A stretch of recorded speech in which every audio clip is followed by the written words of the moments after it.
n'ai jamais vu de ma vie autant de drapeaux et de pancartes.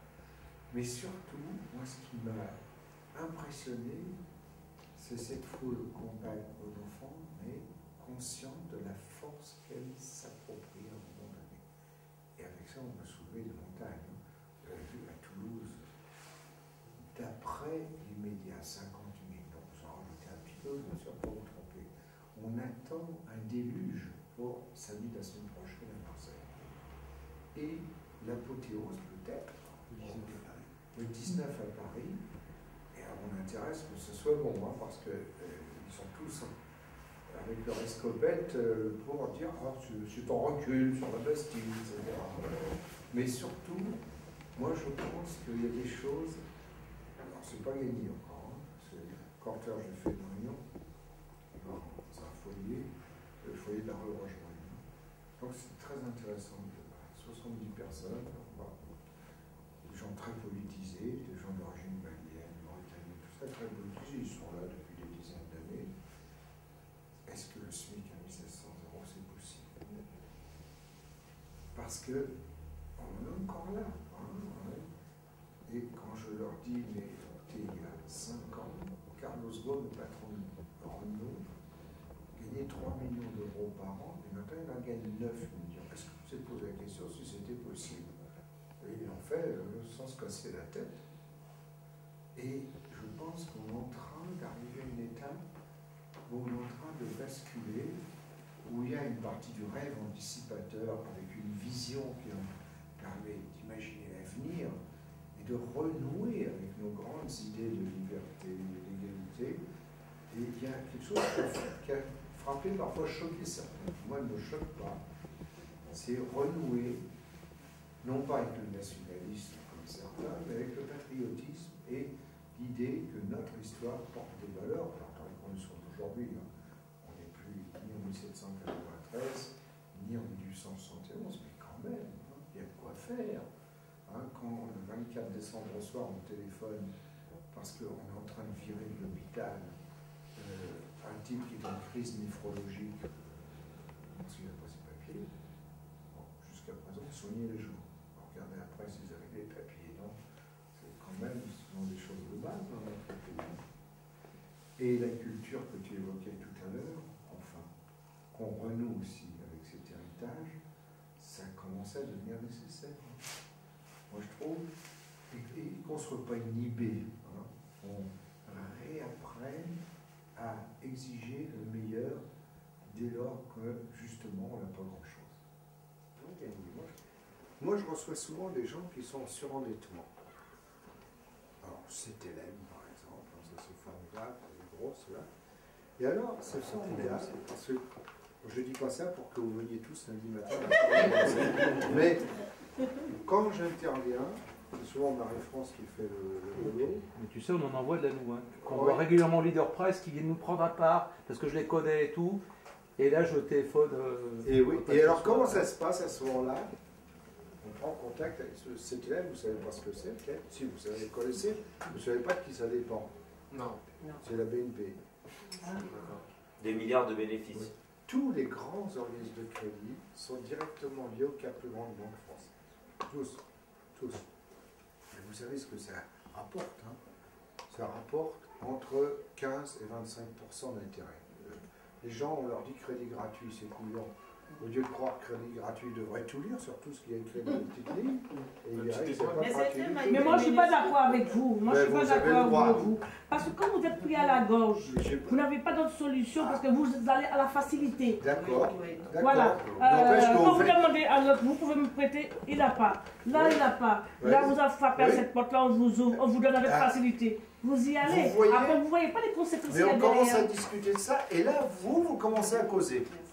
Parce que c'est comme si, non mais je plaisante. Parce que moi j'ai été pris dans le piège à une époque voilà. où je travaillais là-dedans. Maintenant je ne me ferais pas prendre là-dedans. Mais à un moment j'étais comme tout le monde, j'en avais besoin de vous aller la vous donner. Vous voyez, voilà. Mais ça, ce dont vous venez de parler, vous ne devez pas en parler souvent en public comme ça. Non, je n'en parle pas parce que c'est allusion, je le dis. Voilà. Mais vous voyez, bingo. Et alors, qu'est-ce qui se passe? Moi, quand j'interviens auprès de CTM, c'est formidable. Ils règlent. Pourquoi ils règlent? C'est parce qu'ils disent, oh là là, ça y est, ça va devenir une affaire politique. Oui. Et ils ont peur que j'en parle à l'Assemblée. On comprend. Et donc, il y a une tribune. Et que leur coup tordu, ça soit sous les projecteurs. Mais si les gens, au lieu de venir me voir, ils se groupaient à 10 et que moi j'aille avec eux, ben, vous verrez comment ça régresserait ces pratiques-là. Quand il y a eu la loi sur le surendettement l'année dernière à l'Assemblée avec Christine Lagarde, moi j'ai décrit des cas. Il y a un cas, il y avait 74 crédits. 60. Comment voulez-vous que la personne elle s'en sorte? Pour une personne? Pour une Eh personne. bien oui, C'est parce qu'elle a un problème par-ci, Oui. elle a un problème par-ci. Et alors, Elle a un c'est un cycle problème infernal. par-là. vous voyez quand Ça, on c'est commence à parler de ces choses-là, les bouches s'ouvrent. Non, j'ai été Parce que- secrétaire d'une conseillère en économie. Voilà, sociale. mais les gens, Donc j'en ai d'une reçu façon des ou d'une familles. autre, ils connaissent ce problème parce que, ou bien eux-mêmes ils sont passés dans la moulinette, ou ils connaissent des gens qui sont passés dans la moulinette. Mais on leur a mis dans la tête que c'est de leur faute tout ça. Et donc ils se taisent. Et en même temps qu'ils se taisent, ils ont le porte-monnaie ouvert où le banquier il se sert. Et en plus, ils sont reconnaissants quand le banquier il n'envoie pas du papier bleu à la maison. Et c'est comme ça qu'on se fait couillonner, si vous me passez l'expression. Et donc là, si on est solidaire, c'est plus du tout pareil. Donc vous voyez, on reste toujours dans notre sujet, la dignité. Avec Vladimir, donc le camarade chilien, parce qu'il y avait l'appel du collectif des latino-américains en France.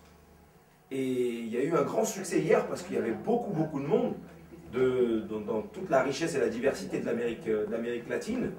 Et il y a un espoir profond de ces gens-là.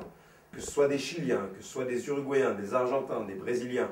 J'ai vu même des Cubains, des Vénézuéliens, des Péruviens et des Équatoriens. Et n'oublions pas que Correa soutient. Voilà, sur ça. Donc en fait, par rapport à l'espoir qu'il y a dans ces peuples-là, sont des personnes qui étaient opprimées par la mainmise des Américains, opprimées par des gouvernements militaires, oppresseurs. Et ils ont fait ce que propose le Front de gauche, donc l'humain d'abord, et pour ça on a un excellent candidat, c'est Jean-Luc Mélenchon, c'est la révolution citoyenne, donc c'est par les urnes. Et ces gens-là, ils ont eu le courage, comme dit Jean-Pierre, de se battre jusqu'au bout, de sortir de la mainmise des Américains, de sortir de la dictature militaire, et aujourd'hui ils ont le sentiment de respirer, ils ont cette dignité, de se regarder entre eux parce qu'ils sont solidaires entre eux, ils sont fraternels entre eux, et aujourd'hui qu'est-ce qui se passe? C'est qu'il y a l'économie qui est... Ils n'ont pas payé les dettes, ils ont fait payer les dettes aux créanciers, à ceux qui ont poussé les pays dans la faillite. Et c'est ce qu'on propose avec le Front de gauche. C'est que les banques, l'argent du contribuable pour relancer les banques, Sarkozy a donné notre argent aux banques pour se relancer, pour se sauver. Ces banques-là, ils ont fait des millions de bénéfices et au final, on n'a pas récupéré l'argent. Donc l'argent, il y en a dans ce pays.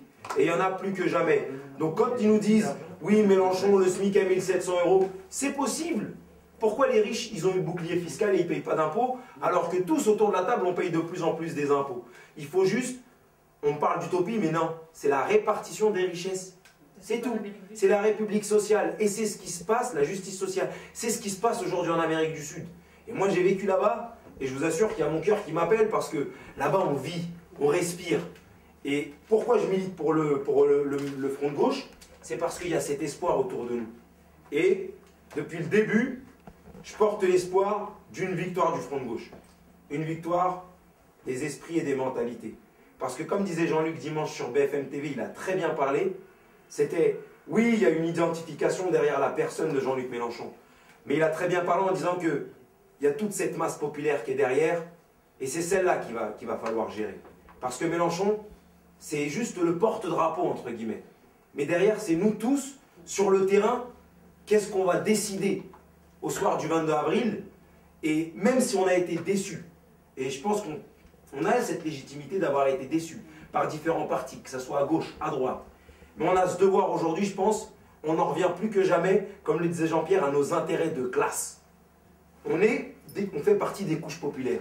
Si nous, à l'intérieur de nos quartiers, on vote, entre guillemets, correctement, pour nos classes, pour les personnes qui défendent nos intérêts, l'augmentation des salaires, les impôts pour les plus riches, parce que nous, on en paye, donc eux aussi doivent en payer. Ils gagnent plus, ils en payent plus. Je pense que ce sont des questions qui sont logiques, mais que la droite par le passé ou le Parti Socialiste par le passé, ils n'ont pas respecté les promesses faites. Il y a eu la désillusion. Et bien nous, derrière, on doit être cette majorité, entre guillemets, cette masse populaire qui pousse les gens, qui pousse les politiques à faire des efforts et à respecter leurs promesses. Et ce qui se passe aujourd'hui avec le Front de gauche et le mouvement populaire qu'il y a, il faut que ça fasse comme en Amérique du Sud, que ça soit un grand tsunami et qui marque enfin l'histoire.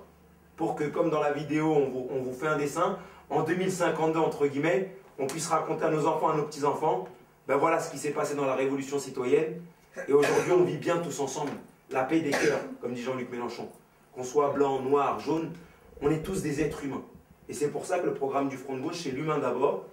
Et on s'aime tous, avec nos richesses et nos diversités. Voilà. T'as bien parlé.